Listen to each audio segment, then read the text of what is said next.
ইলিশে বাঙালির প্রাণ, নদীতে বাঙালির গান। কিন্তু সেই প্রাণের স্বাদ কি আজও সবার ঘরে পৌঁছায়?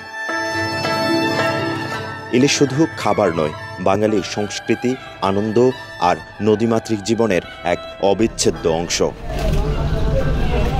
পঞ্চাশোর্ধ্ব হোসনে আরা বেগম চট্টগ্রাম নগরীর হালি শহরের নয়াবাজার এলাকার একটি গলিতে বসবাস করেন। 15 জনের সংসারে পুরুষেরা রং আর রাজমিস্ত্রির কাজ করেন দিনের পর দিন। ইলিশের গন্ধ শুধু বাজারের বাতাসেই মিশে থাকে, পাতে নয় এসব প্রান্তিক মানুষের। নগরীর বিভিন্ন বাজার ঘুরে দেখা যায় আকারভেদে ইলিশের দাম 1200 থেকে 2000 টাকা। ইলিশ জাতীয় মাছ, অথচ প্রান্তিক মানুষের কাছে সে যেন স্বপ্নের মতো। খেতে পারে না, দাম বেশি, অনেক দাম।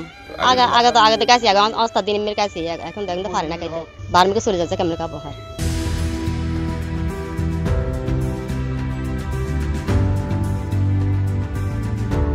যাদের সামর্থ্য আছে তারাই কিনে, আর যাদের সামর্থ্য নাই তারা তো কম কিনে। এদিকে ভারতের চেয়ে বাংলাদেশে ইলিশের দাম বেশি হওয়ায় ক্ষোভ প্রকাশ করেন তারা।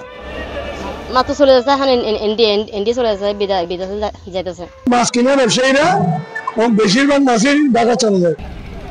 নদীতে গান গায় ইলিশ, কিন্তু সেই গান যেন অনেক ঘরেই নীরব হয়ে গেছে। স্বপ্ন একটাই, জাতীয় মাছের স্বাদ যেন ফিরে আসে সবার ঘরে, যেন ইলিশ আবার হয় বাঙালির প্রাণের গান।